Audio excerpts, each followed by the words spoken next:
რატომ გადაწყვიტე, რომ შენს მენტალურ ჯანმრთელობაზე ესე ღიად გელაპარაკა? აი ახლა რაღაც ისეც ვიტყვი რა. თუ არ გინდა არ მიპასუხო. მე მგონი რომ მან მესამე ადამიანის ამბავი არის რა, იმიტომ რომ გიორგი ესე არასდროს არ გაციოდებოდა ჩემს მიმართ. რატო იყავი იქ და რა ხდებოდა? დედაჩემაც სახლი დაკარგა, მამაჩემი საერთოდ აფხაზის ომის მერე ფსიქიატრიულში გარდაიცვალა, მე ვიყავი მარტო ხელად და ჩამოაფარე ფარდები და დისტანცია და თან უცებ ნახულობ ინსტაგრამზე სტორის, რომ წასულია, სახლიდან ნივთები წაღებულია. ბოლო შერიგება იყო თითქოს რაღაცა შენი ხათრით? ძალიან ჩქარი ფიქრები მქონდა კატასტროფული და ხელი ავტომატურად აიხი აკეთებდა. მე გეტყვი შორიდან როგორ ჩანდა თქვენი ურთიერთობა? მე დავბრუნდი სტაციონარიდან, დავრჩი მარტო. რადგან ასე ღიად ლაპარაკობ, სულ მიჩნდება ეგ კითხვა, რომ აი საიდუმლოს გეტყვი. აბა, გააფუფუნეთ თქვენი ქალები, ბიჭებო და ყველა წარმატება მოვა. აი ეგ არის ძალიან მთავარი. ზოგჯერ ეს რესურსი ქალის ბოროტად არის ხოლმე ურთიერთობაში გამოყენებული. ძალიან შემირიგდი გიორგი. მე ხარ და მენატრ.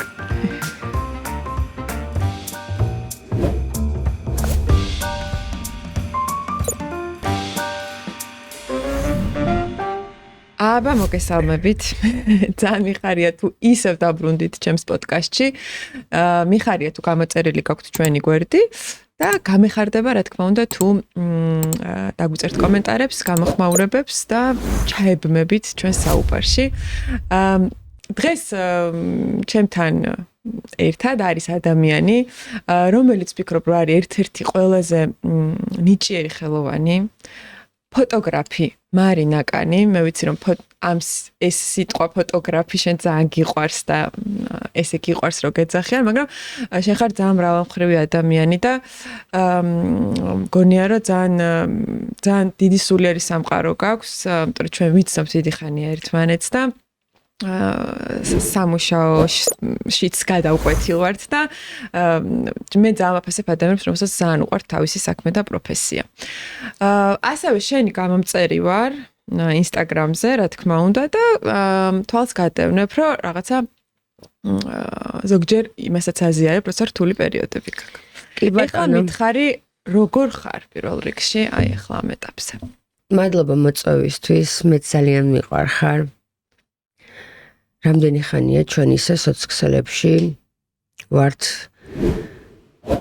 მამაცები, იმიტომ რომ არ არის ადვილი ქართულ, ასე ვთქვათ, აუდიტორიას მხარიაობა, იმიტომ რომ როცა რაღაც შეცდომა მოგდის, ძალიან უყვართ კრიტიკა, დაცინვა და ეს ჩვენ დაახლოებით 17 წელია უკვე ეგრე ვართ მე და შენ დაახლოებით Facebook-იდან დაწყებული, Instagram-ით დამთავრებული.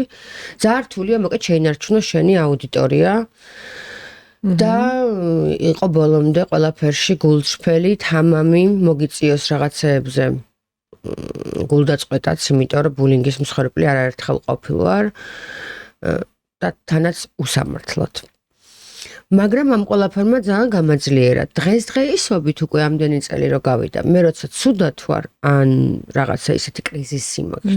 იყოს ეს შემოქმედებითი თუ სასიყვარულო, ეს ის აუდიტორია, რომელიც მე მხარში მიდგას და ძალიან მომხნევებენ და უსაზღვრო ენერგია მომდის სიყვარულის, მხარდაჭერის, ნდობის, ლოიალურობის. თუმცა ვიტყვი, რომ აქამდე მოსვლა არ იყო ადვილი. აი რამე კომპრომისებზე მოგიწია წასვლა, იმიტომ რომ თან აღნიშნე რომ არ მიაყავს ადამიანების, ვინც მოყვებიან, ხო? ვინც მოყვებიან და ძალიან მხარს გიჭერენ ყველაფერში და თან ამას ყოველთვის აზიარებ ხოლმე და მადლიერებას გამოხატავ.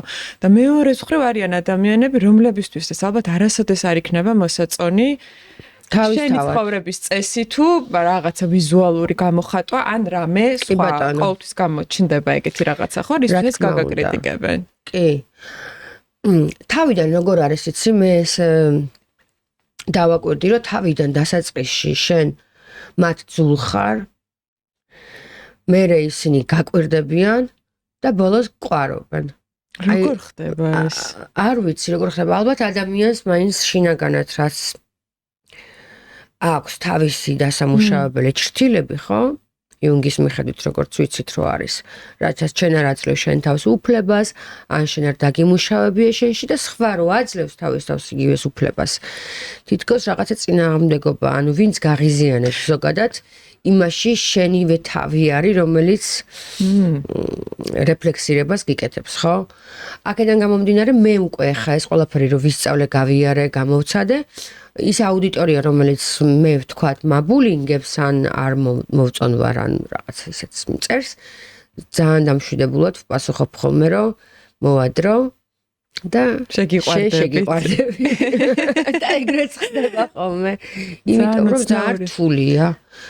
რომ დღეს ქართულ ბაზარზე იყო მუდმივად მაინც სხვათა შორის რამდენჯერმე ეგეთი რაღაც გავაკეთე რა, საერთოდ ხო ამბობენ რომ კომენტარებს არ უნდა უპასუხო და ესენი არიან დასაფრებული ადამიანები და ასე შემდეგ და რაღაც სულ რამდენჯერმე იყო ჩემს ცხოვრებაში და ძალიან კრიტიკულ და ძალიან მნიშვნელოვან მომენტში, ჩემთვის მძიმე მომენტებში, როდესაც რაღაცა დამიწერეს ისეთი, რაც იმდენად უსამართლო იყო, რომ აი ძალიან ავეთე შინაგანად და შემეხო და ნუ მე შევედი ამ ადამიანებთან პირად კომუნიკაციაში. ან მე რატომღაც მაქვს ეგ თავდაჯერება, არ ვიცი შეიძლება სიშტერეა, რომ შემიძლია ადამიანი გადავარწმუნო რაღაცაში რა.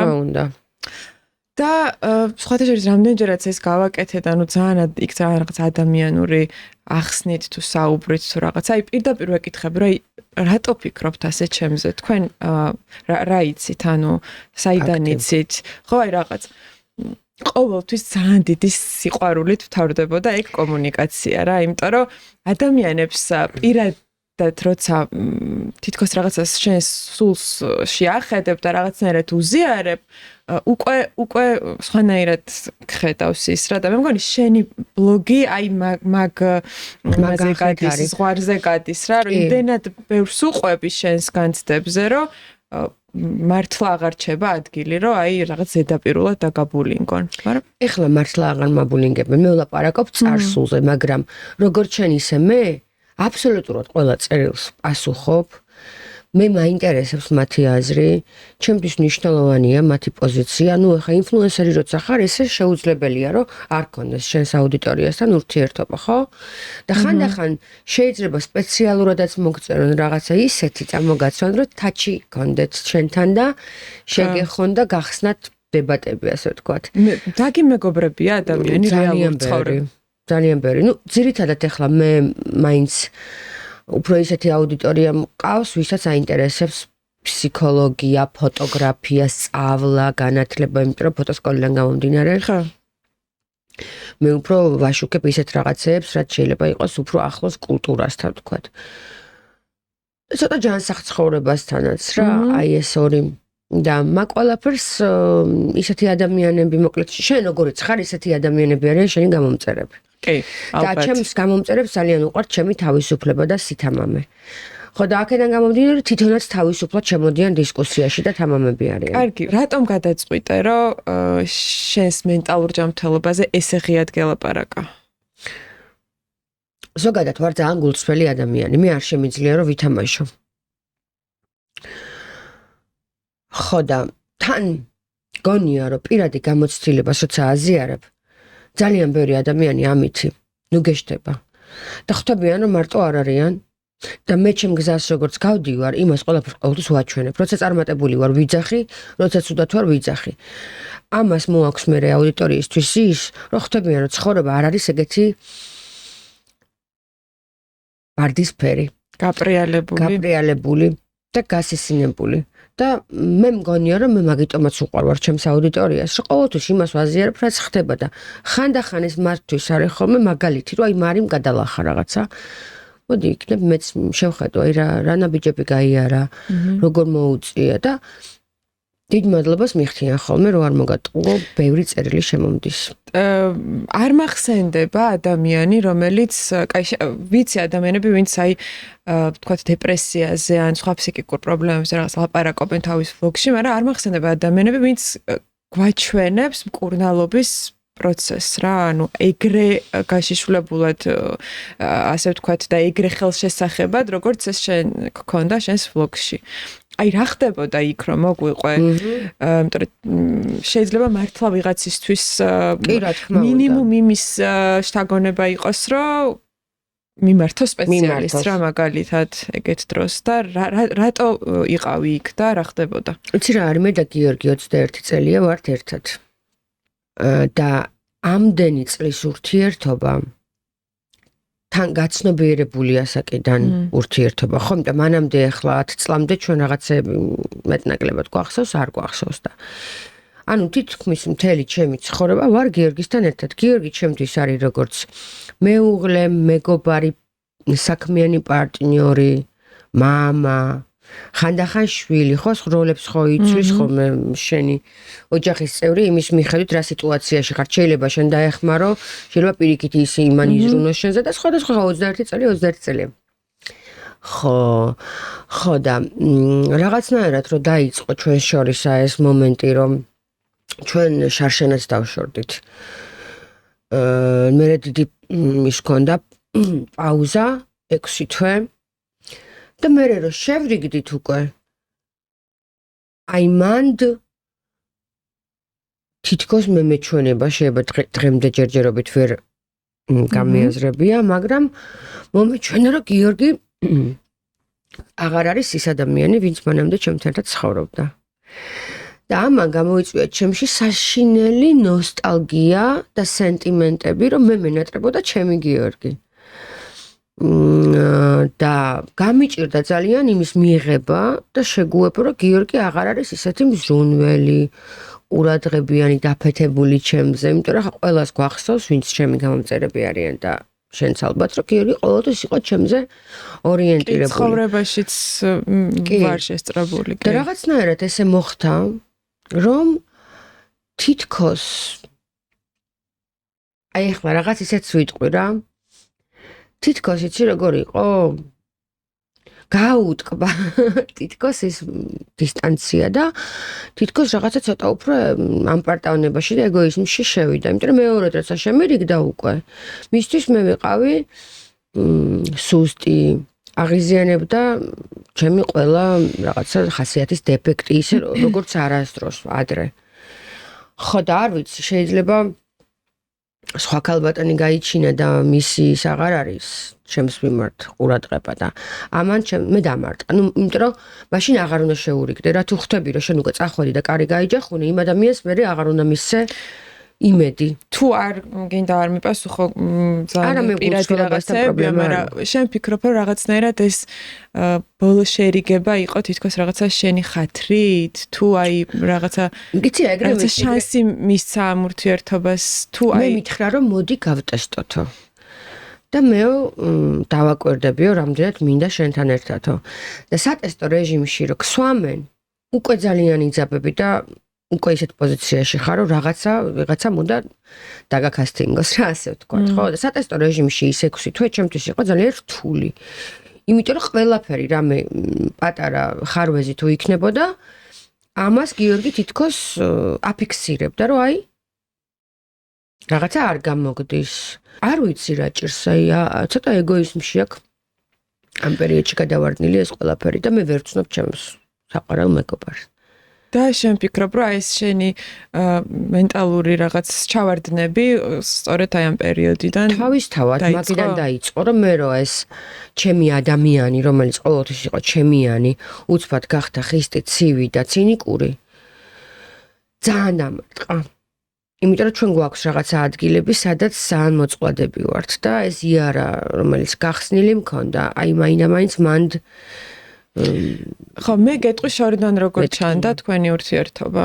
შესაშურად პირდაპირ გეტყვი, იმიტომ რომ აი ზუსტად ეგ რასაც ახლა შენ ამბობ, რომ რაღაცა ეს თითქოს რაღაც დაიწყო კრიტიკა და სატესტო რეჟიმი ზუსტად მაგის საპირისპირო იყო ყოველთვის თქვენი ურთიერთობა, რომ სულ მქონდა საბეჭდილება, რომ ზუსტად ისეთი ყავდათ ერთმანეთი მიღებული და იმიტომ გიყვარდათ ერთმანეთი, როგორებიც იყავით. აი ერთი რამე რომ მკითხო, აი შორიდან თქვენზე ეგ იყო. მეც ესე მეგონა, რომ მას უყვარს ეგეთი მარინაკანი, როგორი მარინაკანიც ვარ. მე გასაგებია, რომ ვიღაცისთვის მიუღებელი ვარ. თავისთავად არ ვართ, რა თქმა უნდა. არა, არც მინდა რომ მე ვიყო სტანდარტულად იდეალური, იმიტომ რომ მაშინ გამოდის, რომ მე ვარ რობოტი და ჩემს თავს არ ვუსმენ, რაც მე მინდა რომ ვაკეთო. მე მეგონა, რომ გიორგის ჩემი ეს თავისუფლება, ეს სიხალასე თუ რაღაცა სიმსუბუქე, სიგიჟე ზოგჯერ. ეს მიღებული აქვს, რომ მე ვარ არტისტი, მე ვარ ფოტოგრაფი და ფოტოგრაფი ვერ იქნება ძალიან ასე ვთქვათ, ჩარჩოებში. თვითონაც არ არის, მე მგონი ისეთი სტანდარტული ჩარჩოს ადამიანი, ხო, ძალიან შემოქმედებითი და ძალიან დღემდე მე ჯერ კიდე გაურკვევლობაში ვარ, რა დაემართა ამ ადამიანს. მე მგონია რომ მაინც ამპარტავნება, იმიტომ რომ ბოლო ხანებში იმდენ სხვადასხვა წარმატებას მიაღწია თავის არქიტექტურულ ჟანრში და თან უცხოელებმაც წაიყვანეს, წამოიყვანეს იქ პრიზი, იქ ჯილდო, იქ და მე მგონია ცოტა დავიწყდა მანამდე ვისთან ერთად იყო ეს წლები სურორ წყილი და ჭიანჭველასავით ვიყავით და მიატოვა თავისი ჭიანჭველა. და რა მოხდა? ჩამოაფარე ფარდები და ჩაიკეტე და თან ძალიან უხეშად დისტანცირდა. მე მითხრა რომ აი სანამ შენ მენტალური სტაციონარში იქნები, ეგეც სატესტო რეჟიმის გეგმა იყო, თუ გაივლი აი ამ რაღაცებს, მე წავიდეთ საბერძნეთშია მითხრა. მე ძალიან მიყვარს მითოლოგია ბავშვობიდან, იქ ხელოვნების ისტორიას მასწავლიდა გოგი ხოშტარია 4 წელი და ნუ საბერძნეთში ჩემი აი მართლა ის იყო რა, ერთი სული მქონდა, როდის ჩავიდოდი. რაღაცა პირობა ქონდა, რომ ურთიერთობა გაგრძელებულა, როგორც მივიყავი ძალიან მკაცრში და ძალიან მკაცრად მოჩარჩოებულში. არ ვიცი ესე რატო გადაწყვიტა. მეგობრულად ძალიან საწყენია, თორემ მასე აღარ არის ქალზე და მამაკაცის ურთიერთობა, კიდე სხვა თემაა, მაგრამ მეგობარი ამას არ იმსახურებს, რომ შენ უცებ დაუწყო გატესტვა. როცა მანამდე ყოველთვის ისეთი იყო, როგორც მიღებული ყავდა და მე მგონია რომ მან მესამე ადამიანის ამბავი არის რა, იმიტომ რომ გიორგი ესე არასდროს არ გაცივდებოდა ჩემს მიმართ. გიფიქრია თუ არა და ალბათ ყველა ვფიქრობთ მაგას რა, როცა რაღაცა ხდება, ანუ იმისგან როგორ ჩანს ეს ყველაფერი და თქვა აი შენში არ მე ყოველთვის ჩემში ვეძებ პრობლემებს. მე ყოველთვის ჩემი თავის გაუმჯობესებაზე მუშაობ. მე ვიღებ ჩემს თავზე და ჩემს ნაბიჯებზე პასუხისგებლობას, მაგრამ ფაქტია რომ მე რო სტაციონარში დავწაკი მესამე კვირას რო უნდა გავფრენილიყავით, გიორგი აბარგდა სახლიდან წავიდა და საბერძნეთში წავიდა უჩემოთ. მანამდე რომ მე ველოდებოდი და ვიცოდი რომ აი გამოვალ და წავალთ და რომ ვოცნებობდი აი ამ აკროპოლისის ნახვაზე, იქ სხვადასხვა გადაცემებს უყურებდი უკვე, ხო, აი მოლოდინის რეჟიმში რო ხარ, ხო იცი რომ უკვე მწიფდება და მენტალურადაც მზად ყოფნაში ხარ რაღაცა სიხარულისთვის და უცებ ნახულობ ინსტაგრამზე სტორის რომ წასულია, სახლიდან ნივთები წაღებულია. მე დავბრუნდი სტაციონარიდან დავრჩი მარტო. და უსამართლობის შეგრძნებამ ძალიან დამარტყა. ფრუსტრირებულიც ვარ. ეხლაც არა ვარ კარგად. რა არის ეს მენტალური სტაციონარი? შეგიძლია რომ მოგვიყვე? გუგა სიხარულიძის მენტალური დღის სტაციონარი არის. და ნუ იკეთებათ რაღაც გადასხმებს, მოგაძლიერებენ იქ ვიტამინებს, იქ ფსიქოლოგი მუშაობს შენთან ერთად, თერაპიებია, ჯგუფურებია, ფსიქიატრია. მე ზოგადად რემისიები მაქვს ხოლმე დეპრესიაში ვარდები. ახლა არ გაუკვირდება ადამიანს, რომელიც ხელოვანი არის და იცის როგორი კრიზისი გვაქვს ხოლმე ხან შემოქმედებით ძალიან ემოციური ტიპი ვარ. მე ემოციების გარეშე ცხოვრება უბრალოდ არ ვიცი და მე ვარ ემოციონალი აი დამოკიდებულებები ხარსობს სხვადასხვანაირი ხო ქიმიურ ნივთიერებებზე შოპოჰოლიკები არსებობენ ლუდომანები. მე ვარ ემოციონალი. მე უბრალოდ ემოციებს ვერ უკეთებ იმას რომ დავდგუნო არ ვაჩვენო. შეიძლება ძალიან გავცხარდე ხო ახლა მე ხალხს ძირითადად ვახსოვარ ძალიან პიკურ ემოციებში და ძალიან ბავშვური გული მაქვს და არ შემიძლია რომ რაღაცნაირად ისე დავაბალანსო რომ ვიყო დიპლომატი, მოზომილი, რაციონალური, მე ვარ ფეთქები. ხო და იქიდან გამომდინარე რომ ორი მეგობარი დამეღუპა ძალიან ახლო მეგობრები. იმ პერიოდში, როდესაც ეს სეზონურად ტრიგერდება სხეული, იმიტომ სხეულს ამბერ მეხსიერება, მაგ პერიოდში მეწყება შეიძლება უმიზეზოდაც დამეწყოს დეპრესია, იმიტომ რომ იმ პერიოდს ემთხვევა, როცა ისინი გარდაიცვალენ. და ამისი დავიწყება მე ძალიან მიჭირს რა, იმიტომ რომ ეს არაცნობიერება ხდება და ნუ ზოგადად ეხლაც ქვეყანაში ძალიან რთული სიტუაციაა, ხო? მგონია მე პირადად რომ კოლექტიურად ჩვენ რაღაცა ძალიან კოლექტიური სტრესი გვაქვს. ძიმე მდგომა სტრესი გვაქვს, ხო? აი რომ ვერაფერს ვერ აკეთებ რა. რომ ხარ უსუსური, რო გრძნობ, რომ ძალიან დიდი წნეხის ქვეშ ხარ, როგორც მოქალაქე, როგორც პატრიოტი, როგორც პროფესიონალი, ვერაფერს რო ვერ აკეთებ, ხო? რა თქმა უნდა, ეს ყველაფერი მე გამოვლინდება სხვადასხვა სომატიკით. და მე აი ამ ბოლო პერიოდში აქციებზე რო ვიდექი, რა ვიცი, რამდენი 9 თვეს განმავლობაში დღე-დაღამე ქუჩაში რო ვიყავი, მაგ დროს მე ძალიან ბევრი გაზი ვყლაპე, გაიგე? და ის მომწამლავი გაზი, რომელიც ჯერ BBC-ს ხო გახსოვთ ის სიუჟეტი, რაც მოხდა ზუსტად 25 ნოემბერს იმ პერიოდში მე ვიყავი პირველ ფლანგზე ვიყავი უაირწინაყოთ, რატო არ დავიცავი ჩემი თავი, არ ვიცი, ესეთი მართლა როგორ შეიძლება რომ აი ეგეთი დონის ემოციონალი იყო, რომ შენ რო გონია, რომ შენ ქვეყანას რამით მაინც დაეხმარები, იქ პრინციპში მე სასწორზე დავდე კუჭი, ღვიძლი, თვალი, ყველაფერი, იმიტომ რომ ამ აქციების მერე დამეწყო თვალიდან აი ესე გასათვალის გარეშე მე უბრალოდ ვეღარ ვკითხულობ, კუჭის წყლულიც დამემართა, იმიტომ სულ აქციებზე ვიდექი დღე-დაღამე, სიგარეტის მოწევაც დავიწყე და ამ ყველაფერმა მე მგონია ცოტა მენტალურადაც იმოქმედა. ჯერ ხო გამოკლეული არ არის ეს რა ქიმიური ნივთიერება გამოიყენეს. და უფრო დავსუსტდი ფსიქოლოგიურად იმ დონეზე, რომ აი ძალიან ბევრი შიში, შფოთი, კატასტროფული აზროვნება, ყველაფერი დამემძიმდა. შეიძლება ისიც არის, რომ ასაკში შევდივარ და გიორგი მართალია რომ ვერდები, მაგრამ ნუ მოკლედ ის მარი აღარა ვარ, როგორც ვიყავი ადრე. და ამ ასე ვთქვათ, მკურნალობის პროცესში რაღაცნაირად ეს მკურნალობის პროცესი დამეხმარა. ხო, რას გაძლევს რეალურად, რადგან ამბობ, რომ ეს არ არის, ვთქვათ, პირველი შემთხვევა და ზოგადად ვისაც დეპრესია ერთხელ მაინც ქონია, მან იცის რა, მე უკვე საკუთარი თავის რაღაცნაირად ზრუნვა, არ ვიცი, შეიძლება არ ვამბობ ხმამაღლა, მაგრამ მქონია მეც ესეთი ეპიზოდები და სპეციალისტებსაც მიმართავს და მყავს ჩემი ექიმი, ვისთანაც ვცდილობ, რომ ყოველთვის ვიყო კომუნიკაციაზე და რაღაცნაირად ვიცი რა დამატრიგერებს. აი რა იქნება, ვთქვათ, ის ყველაზე მნიშვნელოვანი სტრესი ან წნეხი, რაც მატრიგერებს გიორგისგან შორს ყოფნა. იმიტომ მე ვარ თანადამოკიდებული და ეხლა განვიცდი საშინელ სიცარიელეს. აი წარმოიდგინე ეხლა მეგორი რაღაცა სახლში რომელშიც დაიბადე და გაიზარდე და 23 წელი ცხოვრობ, უცებ რომ სხვაგან გადაგიყვანონ, თუნდაც სხვა ქვეყანაში რო გადახვიდე, ეხლა ემიგრანტები გამიგებენ. ძალიან დიდი სიცარიელის შეგრძნება გაქვს, იმიტომ რომ მიჩვეული ხარ იმ ატმოსფეროს, ხო? ადამიანებზე მიჯაჭვობა კიდევ უფრო დედაჩემმა ეგ სახლი დაკარგა, რომელშიც მე გავიზარდე, დავიბადე და ეგ იყო ერთი ყველაზე დიდი სტრესი, რომ მე იმის გამო რომ იქ ბანკი, იპოთეკა ისეს დავრჩი ქუჩაში, სრული სიტყვის მნიშვნელობით და ჩემი შვილის გამო დავიწყე მე ესე მოღვაწეობა როგორც ფოტოგრაფმა, რომ მე შემომეტანა სახლში, მაშინ მარტო ხელა დედა ვიყავი რა. პირველ მეუღლეს რო დავშორდი და ჩემი სარჩენი გახდა დედაც, მამაც, შვილიც და მე ვიყავი 19 წლის, 20 წლის, წარმოიდგინე და თან სახლიც დაკარგა დედამ.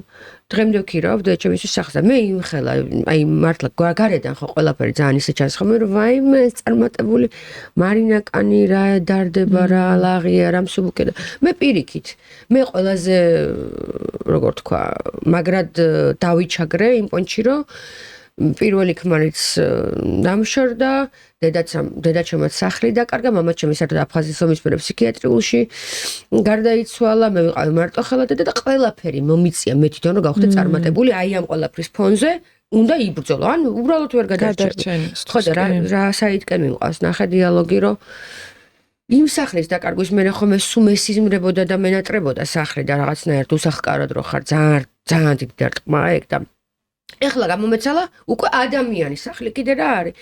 სულიერი არსება, რომელიც არის შენი ყველაფერი და უცებ ესე გამოგაგლიჯავენ. მე ხა რაღაცნაირად აი ძალიან ცარიელი და სიცარიელის გზნობა ყველაზე რთული გზნობა არის რა. ხო და მონატრება, გემატება ეს ამძიმეა. მე ხანდახან აი განგაში შფოთი გაქვს ხომ იღვიწე ფუჩებს შუაღამეს და შენ გვერდზე აღარ წევს და არიცი უბრალოდ რა გააკეთოთ. ან ახლა სიყვარული ისეთი რამეა ხო არა იზულებ ადამიანს ხო? შესაბამისად, ვერც იმას ვახერხებ ჯერჯერობით, რომ რაღაცით შევავსო რა, მარტო მეხმარება ფოტოგრაფია. ეხლა სხვათა შორის ავიღეთ ჩემი ძველი დიდი კამერა, დიდს იმიტომ ვიძახი, რომ ფართეფირია და შევიცვალე იმ კუთხით, რომ აი როცა კი მენატრება, როცა კი რაღაცას ვერ პოულობ მას გვერდზე ხმარ, მესმის მისი ან რაღაცა ხო, ეს ყველაფერი ავიღებ ჩემ აპარატს, ურეკავ მეგობრებს, ურეკავ სხვადასხვა ქალბატონებს და ერთად მივდივართ სადღაც რაღაცებს ვიღებ და ეს ისე მაჯანს აყებს. მე რო არ მქონდეს ფოტოგრაფია, აი ხელოვნება მართლა ეს არ არის ისე ნათქვამი, ეს სულიერი საკვები.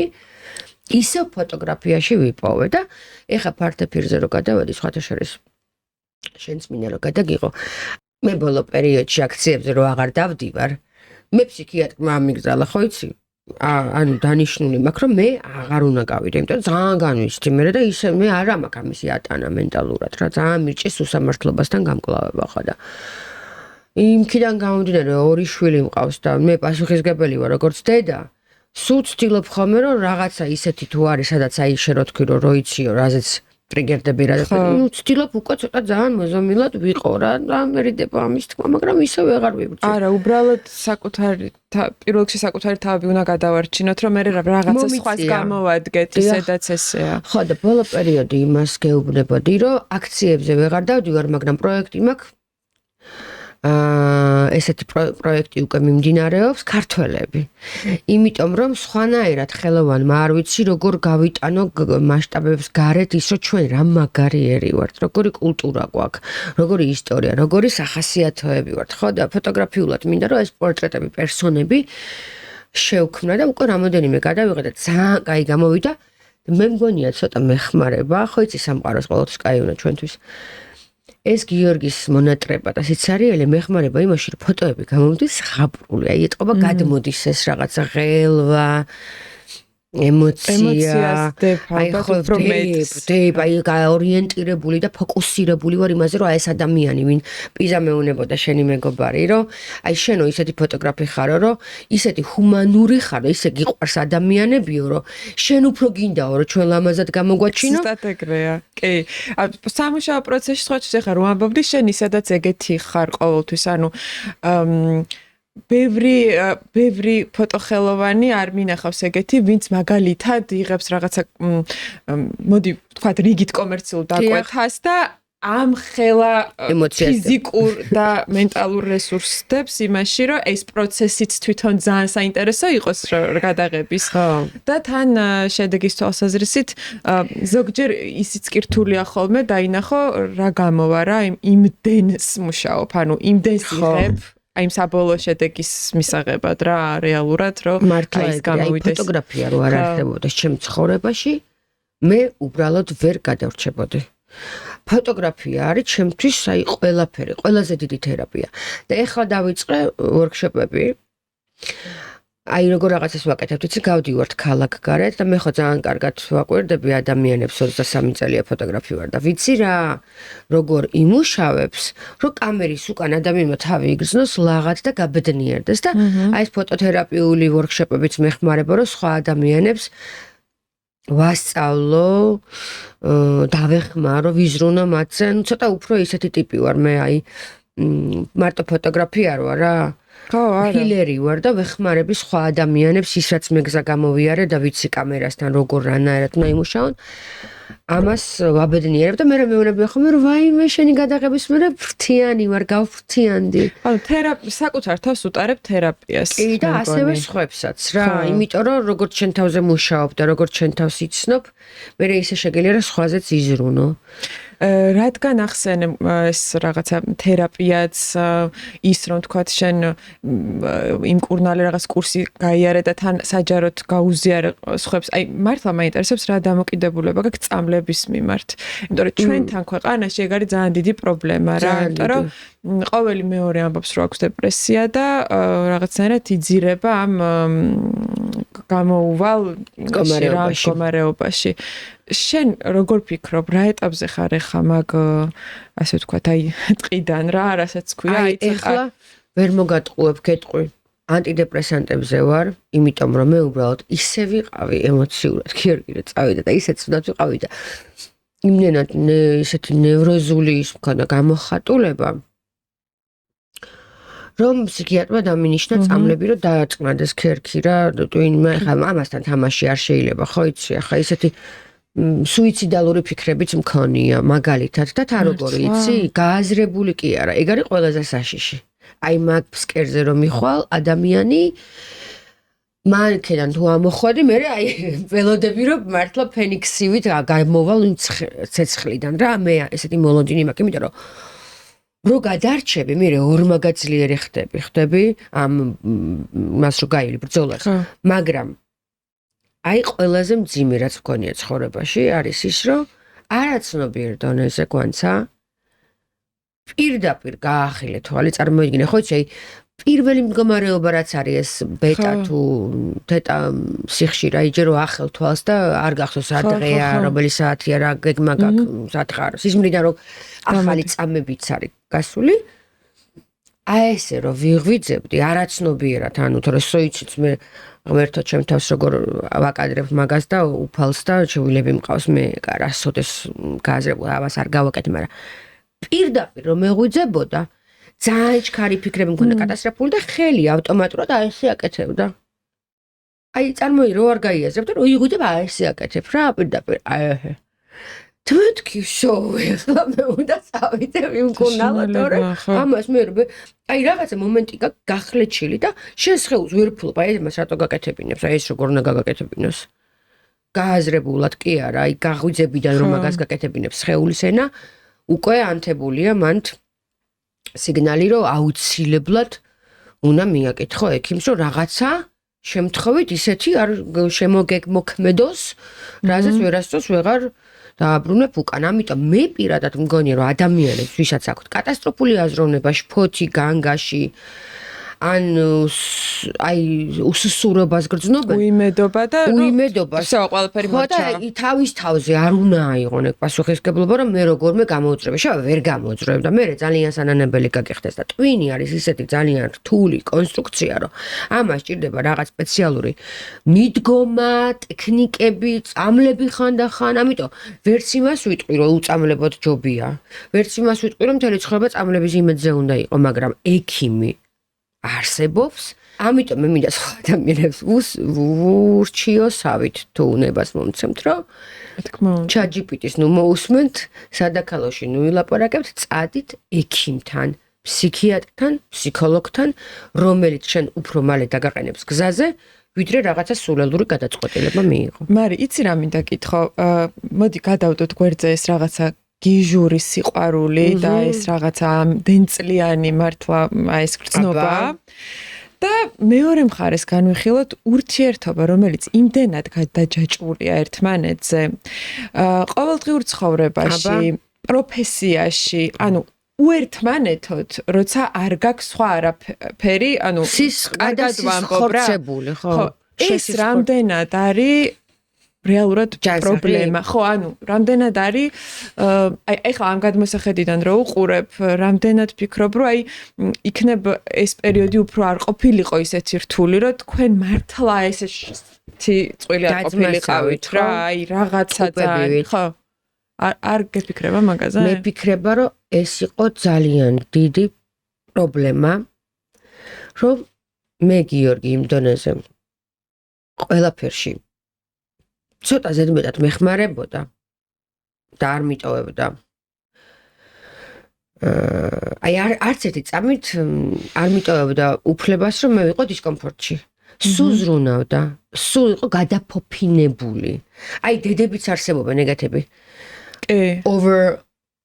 over რა ქვია მაგას, აი overმზრუნველები, რომ აი ბოლოს შეიძლება აი ჰიპერმზრუნველობი და ჰიპერსიყვარული და ჰიპერყურადღებით და ვაიმე რაკენ და აბარაჭამე და აბა როგორ ახლა და შაქარს შენ მოგირევ ყავაში და ასე შემდეგ, ხო ვიცით ესეთი გვახსენდება მაგალითები, რომ დედები ცოტა ზედმეტად ისტერიულად უყვართ, მერე გახრჩობენ და ცოტა დაგვემართა ეგეთი მომენტი, რომ მეც ძალიან მომეკომფორტულა და მესიამონა და კნუტი გავხდი მე მისი და მომწონდა რომ ლოგინში ყავა მოქონდა, საჭმელს მიკეთებდა, ზრუნავდა, მვარცხნიდა, ბანდა თუ რაც ქვია, ხო? ნუ ეხლა უტრირებას ვიკეთებ რა თქმა უნდა, მაგრამ ჩემი ბრალი არის ის, რომ მე არ დავაყენე საზღვრები. მე არც ვიცოდი ჯანსაღი საზღვრები სად არის და სად გადის ის წითელი ხაზი რა. და მეც ძალიან მოვირგე ეს როლი, რომ მე ვიქნები მისი ფისუნია და იმანაც ცოტა ზედმეტად ჩემი საზღვრები დაარღვია რა. და ახლა უკვე ამ ტოქსიკური ზედმეტად თანადამოკიდებული სიყვარულიდან გამოსვლა ნიშნავს რომ უფრო რთულია, თორე თავიდანვე რო ქონოდა ჩვენ რაღაცა საზღვარი დაწესებული, გიორგი, აი აქ ჩემი ადგილი, აქ შენი ადგილია, მაგრამ მე ამას ზოგადად ცნობილი არის ეგეთი რაღაც, რომ ადამიანს უნდა დაეხმარო მხოლოდ 20% მაშინ ისიც როცა ის გთხოვს და 80% თვითონ უნდა გააკეთოს ეს საქმე და გიორგი იმდენად სამსახურს მიკეთებდა რომ ყველაფერში თვითონ იყო რომ აი მე ამას კიდე რომანტიულად უყურებდი რომ მეც ცოტათი ესე რომ ადამიანებმა რაღაცა ყველანაირი პასუხისგებლობისგან უარი ვთქვით და ჩქარ დოპამინზე გადავედით, ანუ ეს სკროლა რა იქვე ინფორმაცია მიიღო, გადართო პულტი. იცი ხო რა დიაგნოზი ქვია მაგას? ციფრული ჭკუასუსტობა. და შენ იცი ის ამბავი ალბათ გაწოდინება რომ მილენიალებმა ვაჯობეთ ჯენზის და ჯენზი ეხა სტენფორდის აკადემიამ დადო მე მგონი თუ ჰარვარდის არ მახსოვს შენ უფრო ჭკუასუსტები გავხდით მე მგონი ხო მაგას ამბობ არა აბა ჯენზიმ ვეღარ გაკაჩა ევოლუციაში იმიტომ რომ თავიდანვე ამ ბავშვებს ჰქონდა ჩეტანილი ეს ტელეფონები და რა თქმა უნდა იქ ნეირონული ეს ხვეულები და სპირალი და ყველაფერი აღარ ვითარდება როცა მოჩვეული ხარ იმაზე რომ ყველაფერი ამან გაგიკეთოს და შენ არაფერ შემოქმედებითობას აღარ ელოდები შენი თავისგან და ის არის ყველაფერი შენ ლაგდები ხო მაგიტომაც მიიღეს ავსტრალიაში რაღაც მნიშვნელოვანი თუ არ ვწდები უკვე კანონმდებლობის დონეზე არის რაღაცა აპლიკაციებზე წვდომა იმდენად შეუძლდეს რომ 16 წლამდე პირებს პრაქტიკულად ვერკეტი არ დარჩათ რომ დაარეგისტრირდნენ ხო ალფა ჯენსი გამოსწორდა ჩვენ მილენიელებმა დაუშვით ალბათ რაღაცა შეცდომა რომ ეს ტელეფონი ხო ჩვენ საერთოდ ის თაობა ვართ რომელიც არ იყო ეს და უცებ შემოვიდა ეს ჯენსის ეს არ არის მისაშინე სო ტელეფონი არ არსებობს და ინტერნეტი არ არსებობს. ჩვენ კიდევ აიმენა ინტერნეტი რა. სპირალური ტელეფონი რო იყო. პოსტაში დავდიოდით სპირალური. ხო და რას ვიძახი? იცი ალბათ ჩვენ იმდენად ეს ტელეფონი მიგვაჩნდა რომ ბავშვებისთვისაც სახალისოა რომ ცოტა მანდ ვერ შევსვით, აბა არ შევსვით. ჩვენი ბრალი არ არის? ბავშვს წიგნი უნდა წააკითხო და მაგის ტელეფონზე უყიდი და ვითომ აფუფუნებ და ანებივრებ და ერთი აიფონი, მეორე აიფონი და შენ გგონია რომ კომპენსაცია, იმიტომ რომ 90-იანელს ჩვენ არ გქონდა საჭმელი, ჩვენ არ გქონდა დენი, ჩვენ არ გქონდა გათბობა და რაც ჩვენ ყველაფერი დაგვაკლდა, ბავშვებს შევტერეთ და ძალიან ზედმეტად მოგვივიდა ეს გაფუფუნება მაგათი რომ აჰა ჩარტე რაც გინდა რომელი არხით მე ბავშვობაში ბაბილინიას ველოდებოდი ხოლმე როდის ჩაერთვებოდა 9 საათზე საღამოდის და არხიც გინდა გადართავდა რადგან შვილებზე ვლაპარაკობთ მომიყევი შენს ლამაზ გოგოებზე და ეხა ამ შენმართულმა პერიოდმა როგორ შეცვალა თქვენი ურთიერთობა და რა ხდება მაგ პლანკზე ღმერთო დიდებულო მე რო შვილები მყავს აი რაშიც მე ვარ მართლა გამარჯვებული და აი ორივე შვილი არ ვიცი მე ღმერთმა გამომიგზავნა მფარველი ანგელოზები ისე გვანცა დამფოფინებენ თავისით იცე მივლიან და ისე მელაპარაკებიან მე დაძმა არ მყოლი არასდროს და აესენი მეც სიყვარულით აღზარდე. მოდი რა ჩემ თავსაც უნდა უკარგავთ მაგას, რომ მე 24 შვიდზე ჩემი შვილები სულს გადასაღებ მოედანზეც თან დამყავდა. სუ ყველგან. ხოდა ის არა ქვია. მე აი ესე გულსაბნევივით ჩემი შვილები გავზარდე, მე არ მყოლია არც იწა, არც ის ფუფუნება რომ ხო ხდებიეს და ყველაფერი მესახლის დალაგებიდან, საჭმელიდან დაწყებული ბავშვთან მუდმივი ურთიერთობა, სიყვარული, მეგობრობა. აი ეგ არის ძალიან მთავარი. შენც ეგეთი დედა ხარ. მე ძალიან გიჟი დედა ვარ რა. ოღონდ გიჟი კარგი გაგებით. აი ჩემი შვილები არიან ჩემი ვარსკვლავები, მანათობელი ყველა. ხო და ეს დამიბრუნდა. ბუმერანგივით, იცი? ისეთი სიყვარულია ჩემს სახლში. აი, გვანცა შეიძლება აგეტიროს, ისე მივლიან ჩემი შვილები. კარადას დამილაგებენ, რაღაცებს ჩამილაგებენ, იქ წერილებს დამიტოვებენ, ყვავილებს დამიტოვებენ, საჭმელებს მეკეთა. ორივე კულინარი რო იცი? მართლა. ლიტუკა ბენდუქიძე შესწავლობს კულინარიულ აკადემიაში. სოფოს უბრალოდ ისეთი ხელი აქვს, რომ აი, მანებივრებენ გოგო, ვერ აი 60-ში ვცხოვრობ. აი, დილაშება დამხდეს რაღაცა ფანტასტიკური ძალიან გემრიახდნენ წყო გადაყვაპე. აი ისეთ საუზმეებს მიკეთებენ, ისეთ სადილებს მიკეთებენ. ხელს არ მაკეთებენ, აი არ მაკარებენ.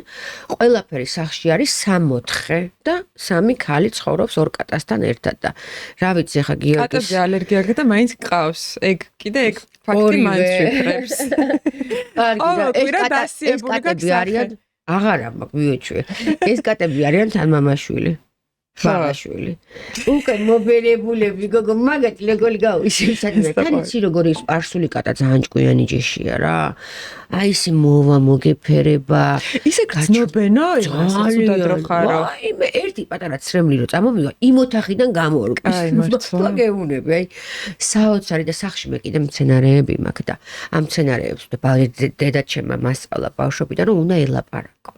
რო ველაპარაკები და წავდა ვეფერები ესე გაფურჩქნული გეუნები გეციმანიის ბაღი მაქვს სახში და ნახოთ გიორგის ეს ყველაფერი თუ არ მოენატრება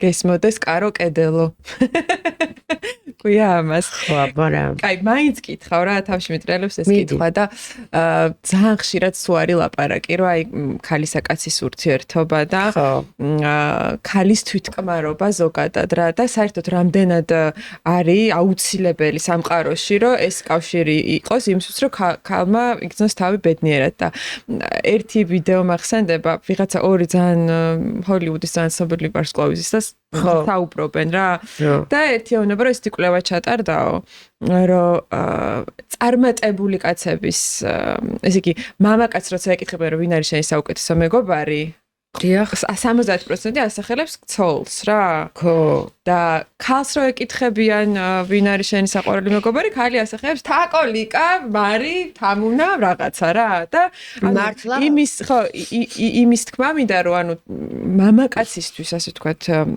ესე ამბობს ეს კვლევა რომ უფრო მნიშვნელოვანია რომ აუცილებლად ყავდეს მეორე ნახევარი იმისთვის რომ იყოს წარმატებული თვითკმარი და ამ შემდეგ და ქალს რაღაცა სხვა ბევრი რესურსი აქვს კიდე რითიც შეუძლია ეს იფიცნოს რა ერთ საიდუმლოს გეტყვი აბა ერთი კვირის წინ გიორგი მომწერა რომ საბერძნეთიდან ჩამოგიტანე რაღაცაო და საქმიანად შევხვდეთ ხო და გუშინ წინ შემხვდა არასდროს რო არ ქონია იმ ხელა წვერი აქვს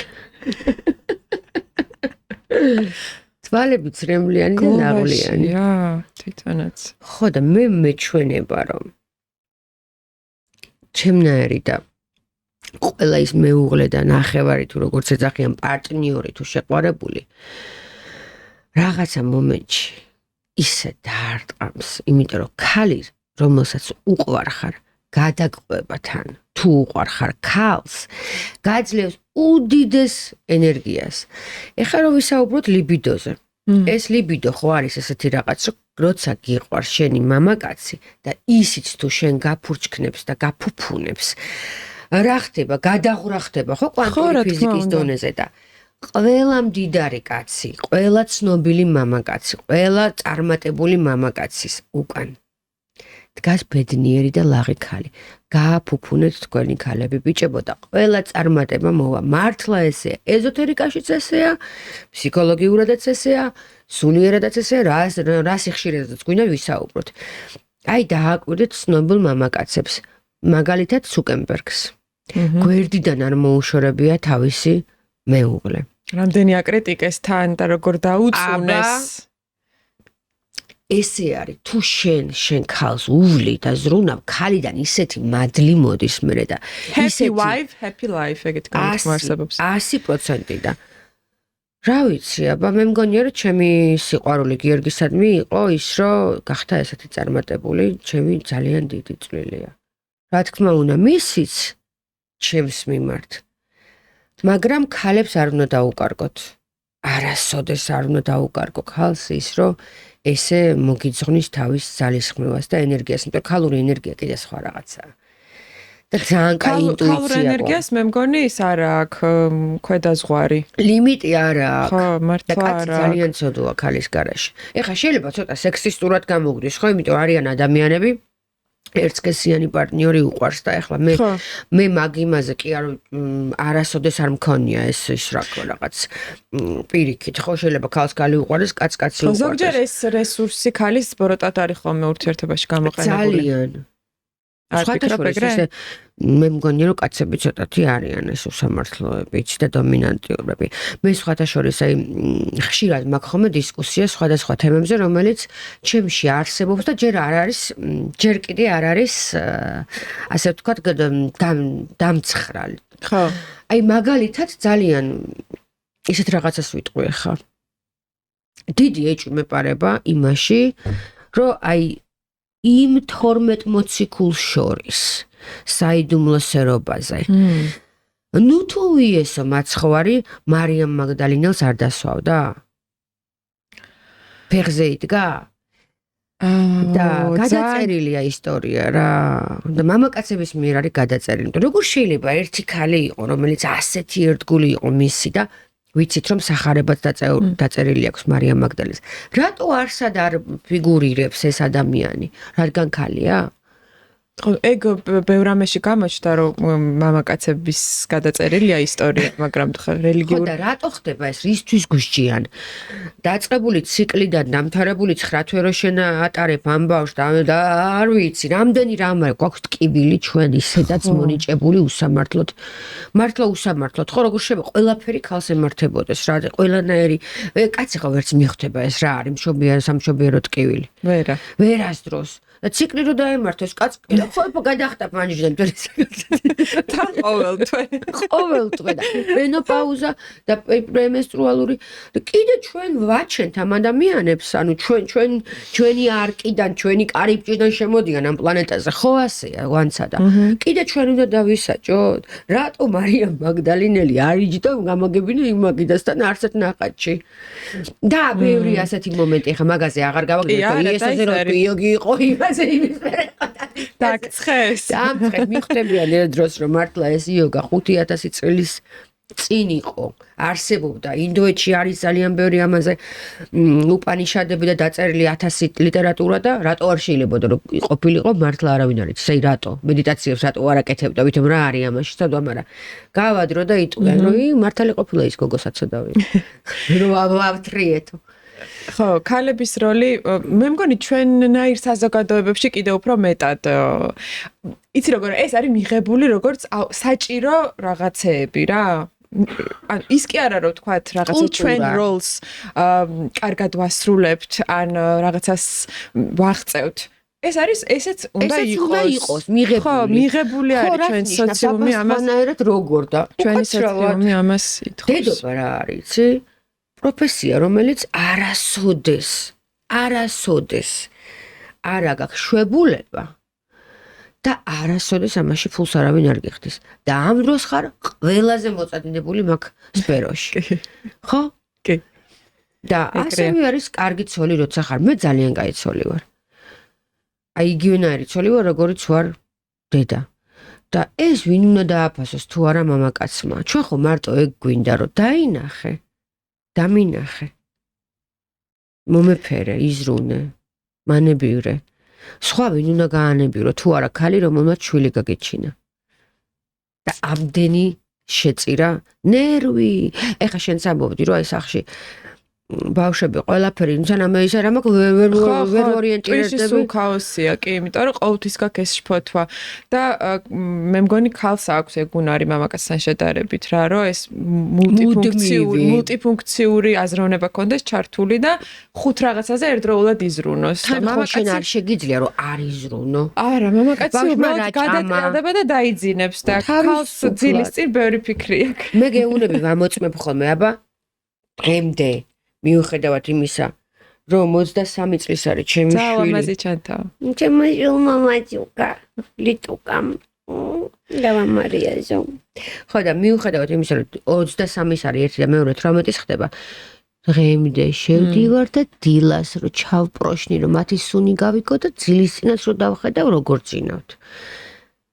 ვინმე გინახავს ეგეთი მამა რომ აი ძილის წინ უყურებდეს სუნ თქავს, ბავშვი არ სუნ თქავს, როგორ წინავს, კარგად აფარია და დილას მივიდეს და სუნავდეს და ეს მარტო ქალებსა გვაქვს. მე ესე მგონია მამატიონ მამაკაცებმა ახლა იშვიათად არსებობენ კიდევაც ისეთები. ერთი რაღაც მინდა კითხო, როცა ესე ყვებით ამამად და რაღაც აზიარებ ამ შენს მეუღლესთან ურთიერთობებს, სოფოს ხო არ აქვს დისკომფორტი? რა თქმა უნდა. რომ მამამის რა თქმა უნდა, მე ჯერ ეს ერთი ხალხი. წენა გაქვს. იცი რა არის, წენა მაქვს, იმიტომ აქვს რომ მიყვარს. და ამიტომაც ხო მე მგონია რომ პირიქით ეგ კომპლიმენტია რომ ესე ვერ ველევი იმ კაცს რომელიც მე ესე ძალიან მიყვარს. ყუილა ხო არ მიყვარს, გიორგი ფანტასტიკური პიროვნება. ეს ბოლო პერიოდში აქვს შუახნის კრიზისი და მგონია რომ გაულის და ვიმედოვნებ რომ შემირიგდება. შემირიგდი გიორგი. მე ყარხარ და მენატრე. თორე გიორგიზე ფანტასტიკური ადამიანი, სხვა მეორე მე არ ვიცი, თორე 21 წელი მასთან ერთად როგორ ვიცხოვრებდი აბა. ხო და უჭირს სოფას ეს პერიოდი?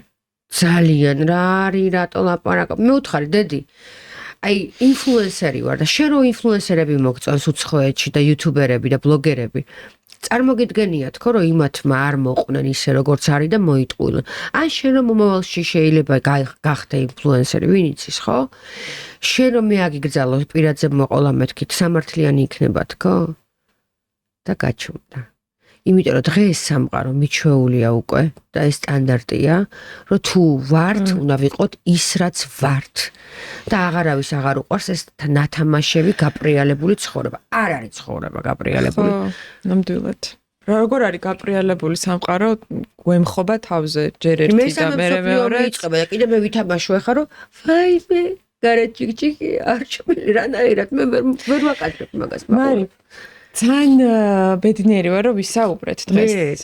ძალიან ისეთი გაბოგვევიდა. ძალიან ბედნიერი ვარ და მინდა რომ წიგნი გაჩუქო. მაჩუქე. აქ გვაქვს წიგნები და რომელსაც აირჩევ იმას გაჩუქე. მე ეს წიგნები მაქვს და მე მინდა რომ ემილი ბრონტე? არა, აი ეს ჯორდან პეტერსონის ცხოვრების 12 წესი. ქაოსის ანტიდოტი. ნახოთ აბა ეს რა ძალიან დიდი მადლობა. ხო. წიგნები ჩემი საყვარელი ამბავია.